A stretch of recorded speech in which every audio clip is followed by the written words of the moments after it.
डर के अफसाने पर आज मैं आपको दो ऐसी कहानियां सुनाऊंगा जिन्हें सुनकर आपकी नींद उड़ जाएगी। पहली कहानी का नाम है किस्मत का खेल। एक छोटे से गांव नीमगढ़ में हर साल एक अजीबोगरीब रस्म निभाई जाती थी। इसे किस्मत का खेल कहा जाता था। गांव के सरपंच ठाकुर बलवंत सिंह इसके मुख्य आयोजक थे। हर साल बैसाखी के दिन गांव के हर परिवार का एक सदस्य चुना जाता था और उसे एक पुराने पीपल के पेड़ के नीचे ले जाया जाता, जहां उसकी किस्मत तय की जाती थी।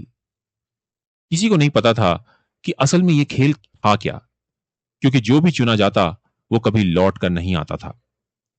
गांव वाले डरते थे, लेकिन किसी ने भी कभी सवाल नहीं किया। यह परंपरा सदियों से चली आ रही थी और ठाकुर बलवंत सिंह का कहना था कि अगर यह रस्म नहीं निभाई गई तो गांव पर भयानक विपत्ति आ जाएगी। इस साल रिया का नाम निकला। रिया एक 19 साल की लड़की थी जिसके माता पिता की मृत्यु हो चुकी थी। वो अपने दादा दादी के साथ रहती थी। जब उसका नाम पुकारा गया तो पूरा गांव हैरान रह गया।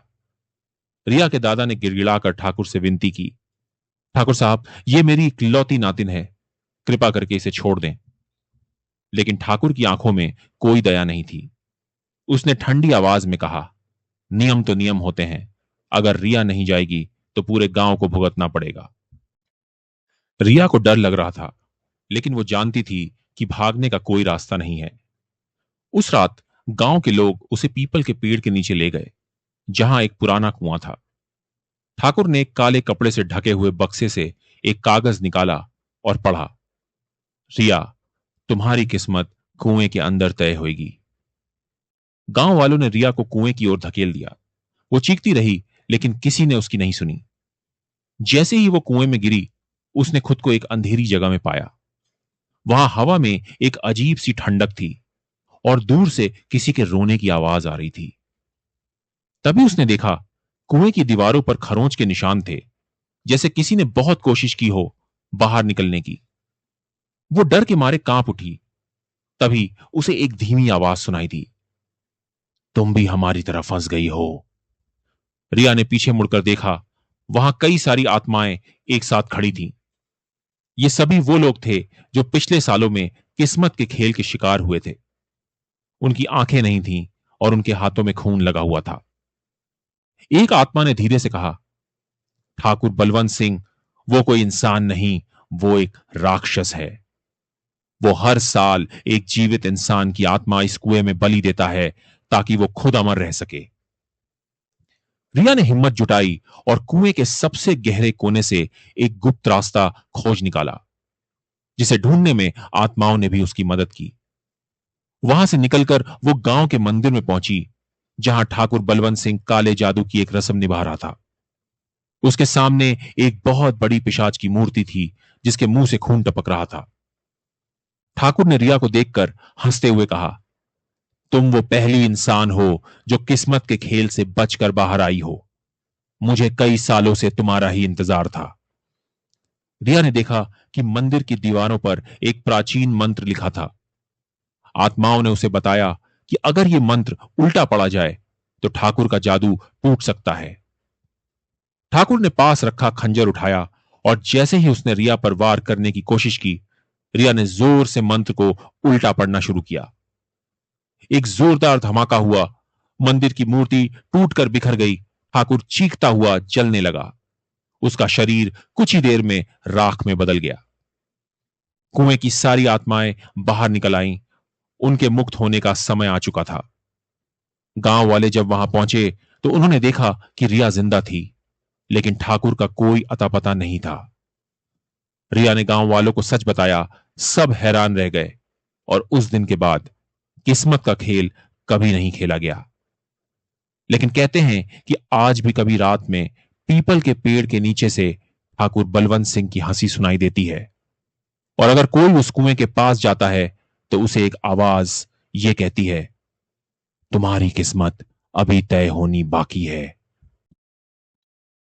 दूसरी कहानी का नाम है काला मुकुट।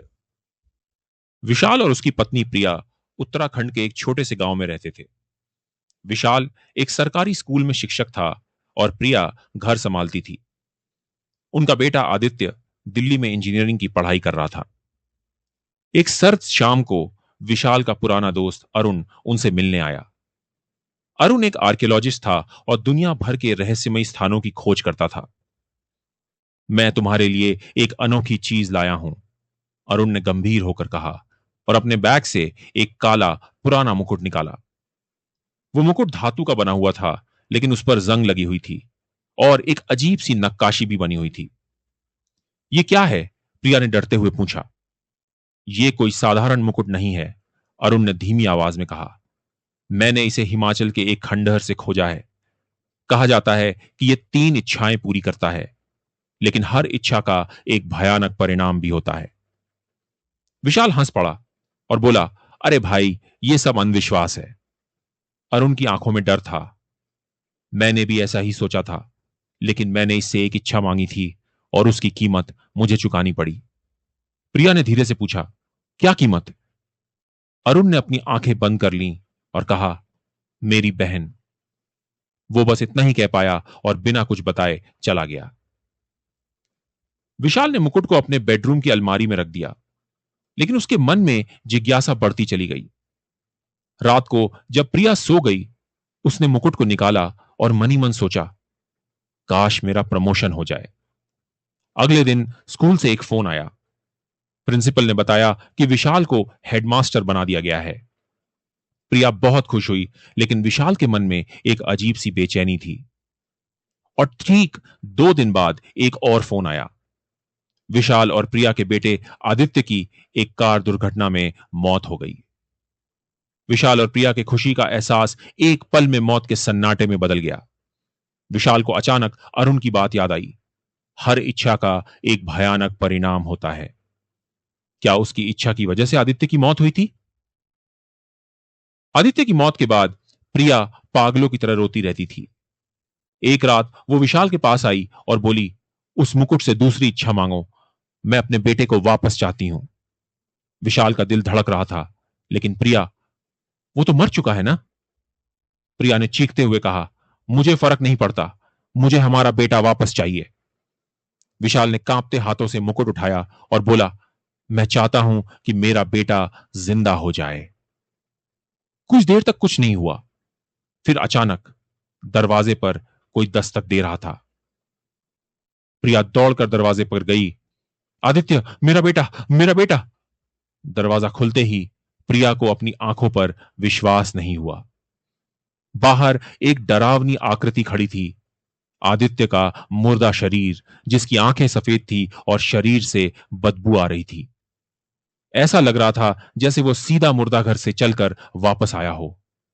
वो धीरे धीरे अंदर आया। विशाल और प्रिया चीखने लगे, ये आदित्य नहीं था, ये कुछ और था।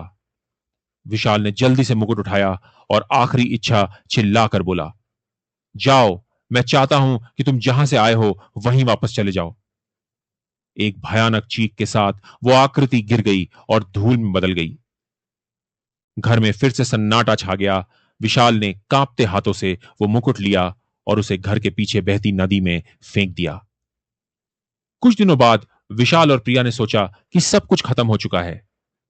लेकिन एक सुबह जब विशाल काम के लिए स्कूल जाने लगा, तो उसने देखा कि उसके डेस्क पर वही काला मुकुट फिर से रखा हुआ था। उसकी सांसें तेज हो गईं। कैसे? उसने तो इसे नदी में फेंक दिया था। तभी उसका फोन बजा। प्रिया का फोन था। विशाल, घर आओ, जल्दी आओ। उसकी आवाज में डर था। विशाल तेजी से घर पहुंचा। दरवाजा खोलते ही उसकी नजर प्रिया पर पड़ी। वो जमीन पर गिरी पड़ी थी और उसके हाथ में वही मुकुट था। मैंने इच्छा मांग ली, प्रिया ने धीमी आवाज में कहा। क्या क्या मांगा तुमने? विशाल ने डरते हुए पूछा। प्रिया की आंखों से आंसू बह रहे थे। मैंने कहा, काश मेरा बेटा फिर से जिंदा हो जाए। और तभी दरवाजे पर फिर से वही दस्तक सुनाई दी। विशाल ने पीछे मुड़कर देखा। 2 डरावनी मुर्दा आकृतियां उसके दरवाजे पर खड़ी थीं। एक था आदित्य और अब प्रिया भी उनमें से एक बन चुकी थी।